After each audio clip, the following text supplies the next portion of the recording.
Segundo livro de Samuel, capítulo 23, versículo 11, diz assim: E depois dele, Samá, filho de Agé, o Ararita, quando os filisteus se ajuntaram numa multidão, onde havia um pedaço de terra cheio de lentilhas, e o povo fugira de diante dos filisteus. Podeis assentar, queridos. Eu quero nesta manhã refletir com os irmãos sobre a vida deste homem chamado Samá. Samá, filho de Agé, o Ararita. Aprendo que a vida é feita de embates, de lutas. E é interessante que o rei Davi, já no final da sua vida, ele vai fazer uma retrospectiva. No verso 1 do capítulo 23, diz a Bíblia que Davi, já entendendo que ele está no final da sua caminhada, ele faz essa retrospectiva dizendo: essas são as últimas palavras de Davi. Diz Davi, filho de Jessé, e diz o homem que foi levantado em altura, o ungido do Deus de Jacó, e o suave em Salmos, Israel. O Espírito do Senhor falou por mim, e a sua palavra está na minha boca. Davi, ele está finalizando a sua vida, 40 anos de reinado, mas ele permanece com o mesmo sentimento daquele jovenzinho lá nos campos do seu pai. Sua inspiração, seu tempo com Deus, seu momento com o Senhor. Sim, o Espírito do Senhor falou por mim, a sua palavra, ela ainda permanece, ela está em minha boca. Os anos não mudaram o seu coração. Teve muitos atropelos, intercalços, tropeções, queda, mas ele está finalizando a vida ainda posicionado. A palavra do Senhor ainda está na minha boca. Eu ainda mantenho o meu relacionamento com Deus. Davi é este homem. E o que eu quero compartilhar é que Davi, lá no seu leito já, do cansaço, da fadiga, entendendo que está terminando a sua estadia na terra, ele vai relembrar aqueles que trabalharam com ele, aqueles que lutaram com ele. E esse capítulo 23 é Davi trazendo à memória os grandes homens que estiveram ao lado dele. Davi vai relembrar os fatos heróicos que esses homens fizeram. Claro, não houve espaço aqui, creio que o próprio Espírito Santo não permitiu, para colocar uma galeria de todos os valentes de Davi. Mas quantos feitos que esses homens fizeram. Mas eu inicio dizendo, irmãos, como é que esses homens se tornaram os valentes de Davi? De que maneira eles chegaram a esse patamar? É importante nós salientarmos e entender que quando Davi ele foi ungido a rei, recebeu a unção, o Espírito Santo veio habitar nele. Um espírito maligno começou a atacar Saul. Saul entendeu que ele tinha perdido o reino, e a partir daí ele passa a perseguir Davi. No capítulo 22 do primeiro livro de Samuel, diz a Bíblia que Davi, lá no início, ele se retirou e foi para uma caverna chamada Adulão. Seus irmãos, toda a casa do seu pai foram ter com ele. No meio da fuga que Davi teve de Saul, ele foi se refugiar na caverna de Adulão. Mas aí o verso 2. O verso 2 começa a montar aqui um início de um processo da vida de Davi. Diz a Bíblia que a ele se ajuntou todo homem que se achava em aperto, endividado, espírito desgostoso, e ele se fez capitão deles, e era com ele uns 400 homens. Lá na caverna de Adulão, homens que estavam amargurados, quebrados da vida, em aperto, desgostosos, souberam que Davi estava fugindo. Davi, o genro do rei. Davi, um matador de gigantes, o herói de Israel, estava lá na caverna de Adulão. E aí, 400 homens vão se juntar a ele. E diz a Bíblia que esses 400 homens fizeram de Davi capitão deles. O que tinha Davi para oferecer para esses homens? Davi não tinha reino. Davi era um fugitivo. Davi era um perseguido. Mas Davi tinha algo que chamou a atenção desses homens. Ele tinha o Espírito do Senhor sobre ele. E esses homens entenderam que com Davi, eles poderiam reerguer a vida. Davi nada prometeu a eles, e eles se tornaram então o exército de Davi. Caminharam durante longos anos, até que Davi é levantado rei, após a morte de Saul. E esses homens foram os valentes que permaneceram. Davi honrou eles, porque eles permaneceram com Davi. E quando Davi está terminando a sua vida, no texto que nós lemos de 2 Samuel, Davi está trazendo a memória, está relembrando esses grandes homens que labutaram lado a lado. E se não fosse Davi trazer a memória, nós não saberíamos nada desses feitos. Não conheceríamos a história desses homens. Eu quero dizer, irmãos, que muitos dos feitos que realizamos aqui na terra não vai entrar nos anais das histórias humanas. Muitas coisas vai ficar dentro do anonimato. Mas tranquiliza o seu coração.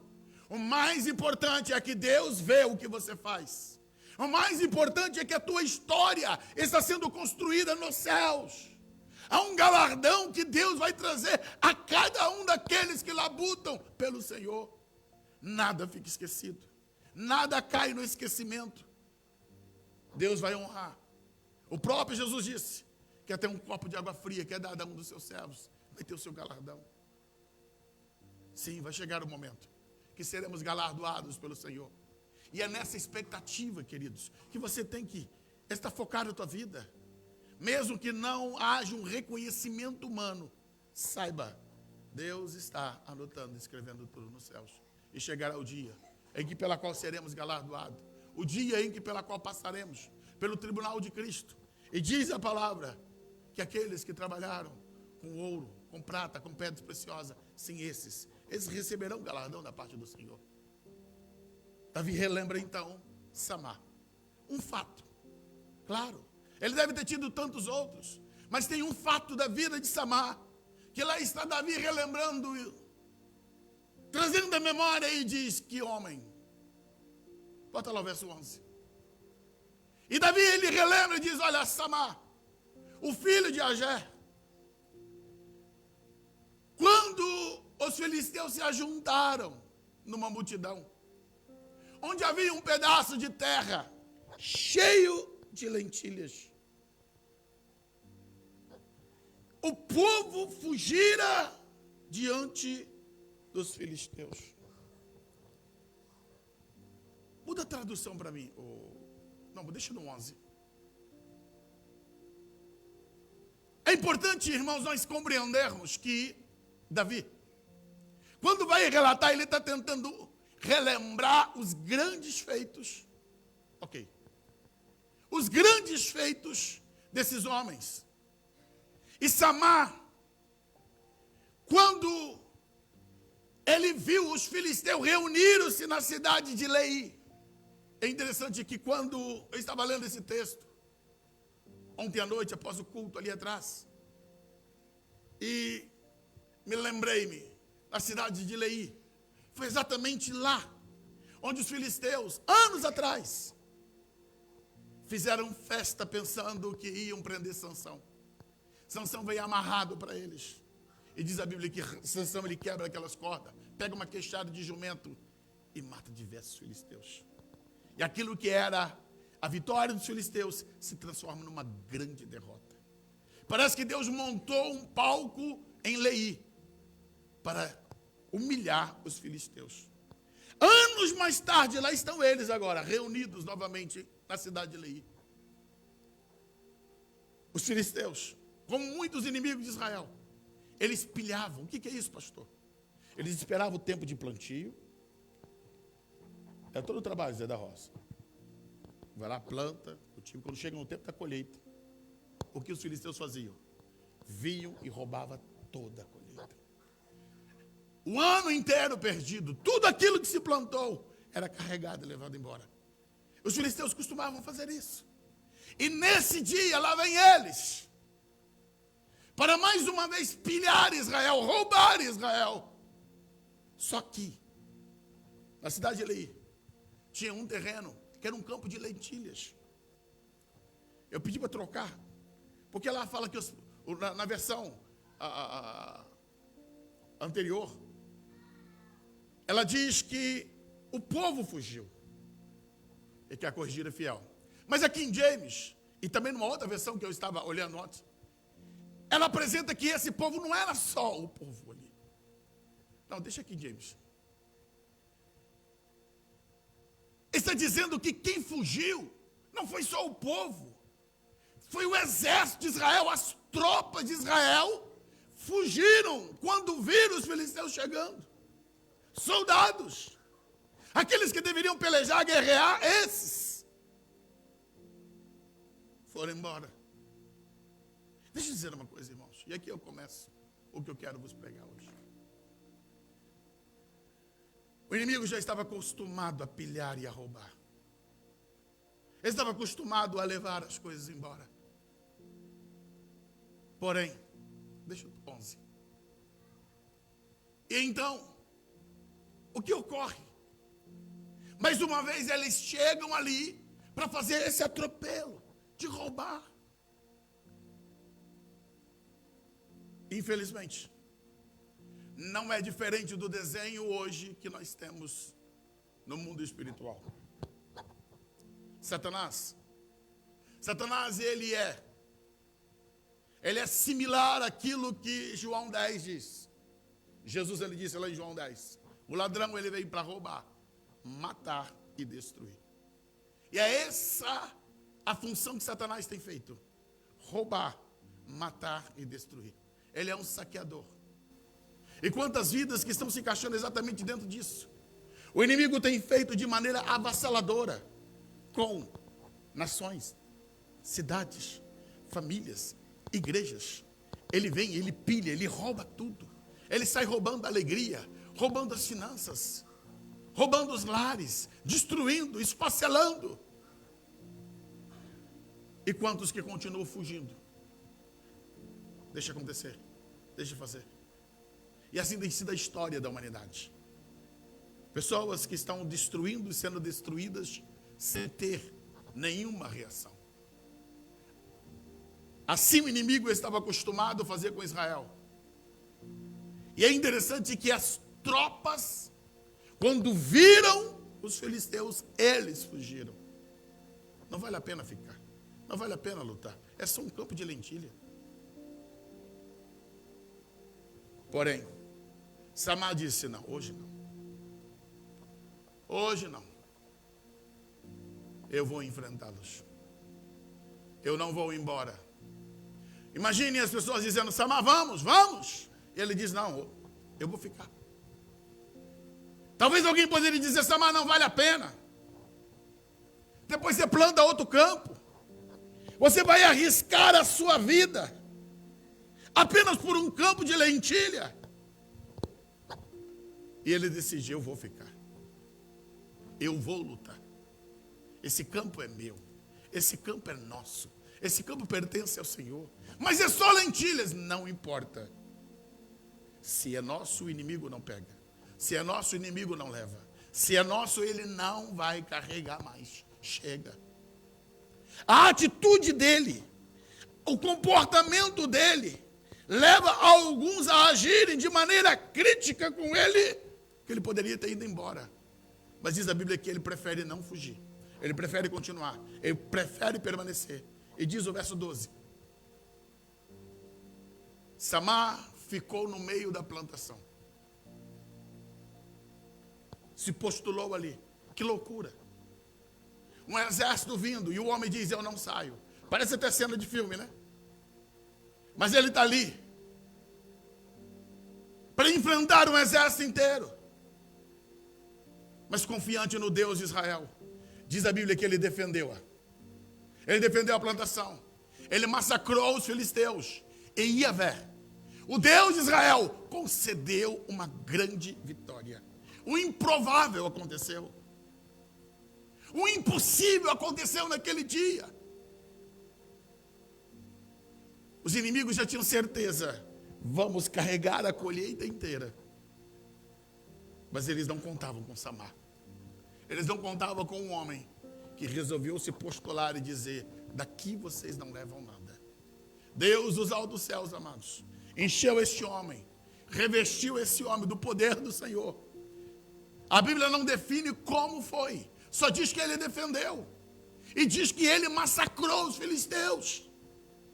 E quem deu a vitória foi Deus. Eu quero nessa manhã te desafiar a você ter a postura de Samar. Não abra mão da sua posição em Deus. Seja um guerreiro que se levanta e diz, eu vou lutar até o fim. Eu não vou aceitar ver o inimigo vir saquear as coisas de Deus, saquear o reino de Deus, saquear aquilo que pertence ao Senhor. Eu vou lutar, eu vou batalhar, e é Deus que vai dar a vitória. Nós temos um mundo caminhando para a eternidade, que precisa conhecer o Evangelho de Cristo Jesus. Porém, a grande fala que vejo as pessoas é, mas pastor, eles são incrédulos. Pastor, eles não querem crer. Pastor, eles não querem ouvir. Vai se amar mesmo. No improvável, ele permanece. E é isso que a igreja tem que se levantar e dizer, nós vamos batalhar contra o reino das trevas. Nós vamos proclamar o nome do Senhor. Nós vamos anunciar a salvação. Nós não vamos nos render, não vamos nos prostrar, não vamos fugir. Mas por que Samar toma essa postura? Eu aprendo que Samar foi o homem que caminhou com Davi. Lá, quando ele foi encontrar com Davi na caverna de Adulão, ele viu ali um homem perseguido, com um rei, com um exército inteiro, querendo a morte dele. E quantos livramentos que Deus deu a Davi. Quantas coisas que Deus fez por Davi. Isso inspirou a Samar. Quando ele viu o inimigo e disse, eu não vou correr. Talvez dizendo no seu coração, o Deus de Davi também é o meu Deus. Se Deus livrou Davi, Deus vai me livrar. Se Deus fez por Davi, também vai fazer por mim. E é glorioso a experiência que Samar teve. Por quê? Porque ele se posicionou com fé, com intrepidez. E eu quero encerrar essa palavra questionando, irmãos, qual é a sua referência? O que tem te levado a viver a sua vida com Deus? Quais são as forças motoras que te faz você olhar para Deus e dizer, Deus vai fazer. O grande problema hoje é que está faltando referência espiritual. Os crentes estão olhando muito mais para pessoas fracassadas.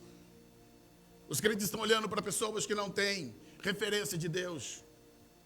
Os crentes estão dando ouvido para quem não cresce, para quem não desenvolve, para quem não tem vida com Deus.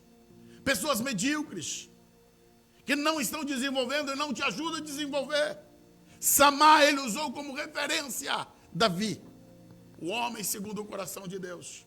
Quando nós temos por referência, irmãos, aqueles que estão crescendo, aqueles que estão desenvolvendo, isso vai criar uma força motora que nos motiva a continuar, a prosseguir, a avançar e conquistar pelo reino de Deus. A minha pergunta é, com quem tu andas? Com quem você está andando? Quem é que está te forjando na sua caminhada com Deus? O seu forjar de fé está vindo de onde? Lembre-se, quem tu anda vai definir exatamente o teu processo de caminhada. Davi formou um guerreiro corajoso. Saul formou guerreiros covardes. Quando eu olho para Saul, diante dos filisteus, gritando e dizendo: me dá um homem, me dá um homem, me dá um homem. Não tinha um homem. 40 dias sendo humilhados. E lá estava o maior de Israel, que diz a Bíblia que do ombro para cima, Saul era o maior. Mas Saul se acovardou, e todos os soldados à volta dele também se acovardaram. E Davi chega ali, muda aquele cenário. Ele inspira, ele motiva. E é por isso que Samar consegue, mesmo vendo os inimigos vindo contra ele, se levantar e defender o território. Porque ele, quando lembrava de Davi, olhava para Davi e dizia: não, eu sei que tem um jeito, tem uma forma. Pode parecer que está tudo perdido, mas eu vi isso acontecer. Eu sei que Deus faz. Esse garoto lá, quando ele era menino, lá atrás, ele se levantou e Deus deu a vitória. Saul gerou covardes, Davi gerou valentes. Eu te pergunto, no reino de Deus, o que você tem sido? Um corajoso valente ou um covarde que se intimida, que retrocede, que não guerreia, que entrega os pontos, que desiste?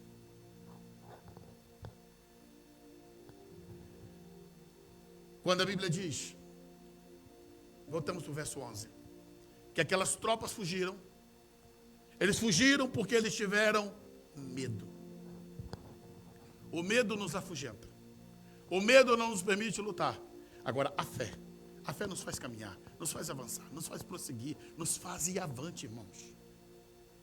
Eu te pergunto, você está andando na fé ou no medo? Por onde tu caminha? E a minha pergunta que eu quero encerrar nesta manhã: vai correr ou vai lutar? Vai correr ou vai lutar? Samar escolheu lutar. E para desespero do inimigo, quem permaneceu vivo naquele campo foi Samar. Não importa o número de filisteus que tinha, não importa o número de inimigos que tinha, mas o sobrevivente foi somente Samar. E é isso que Deus tem para nos dizer esta manhã, irmãos. O reino das trevas se levanta com grande fúria, com grande ódio, para destruir a igreja de Deus, o povo de Deus. Mas a Bíblia também diz para nós: maior é aquele que está em nós do que aquele que está no mundo. Coloca para mim, Michel, Apocalipse 12, 12. Se coloque de pé.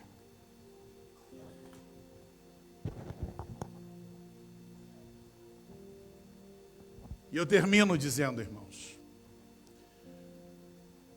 João recebeu a revelação e ele escreveu: sendo assim, celebrai os céus e vós que neles habitais. Céu sempre tem festa. Céu é o lugar do nosso amparo. Esse é o anelo do meu coração. Está lá, porque lá tem festa, lá tem alegria. É para lá que vamos. Lá está o nosso alento. Mas João diz também: entretanto, ai da terra e do mar, porque o diabo desceu até vós, e ele está totalmente encolerizado. Está cheio de cólera, está cheio de ira, está furioso, porque ele sabe que pouco tempo lhe resta para o seu fim. O diabo tem grande ira, tem grande cólera, porque ele sabe que o tempo dele é findo. Acabou, está acabando, tem contagem regressiva, e é por isso que ele faz esse levante com grande ímpeto para destruir você, para roubar teu campo de lentilhas, a tua fé, teu ministério, tua caminhada, tua vida com Deus, os valores de Deus, os princípios de Deus, o seu campo de lentilha. Ele quer saquear, ele quer te enfraquecer, te debilitar, arrancar o seu relacionamento com Deus e te roubar o que mais precioso você tem: a vida eterna. Feche teus olhos.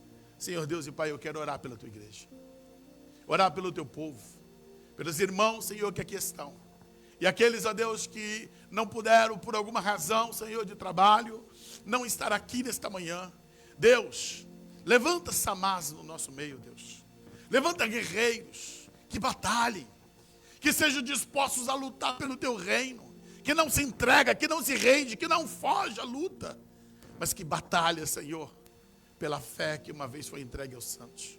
Assim nós colocamos nas tuas mãos, Senhor, todas as coisas. E pedimos o teu renovo, o teu poder, o teu agir em nós, pelo poder do teu nome. Assim oramos, Deus, em nome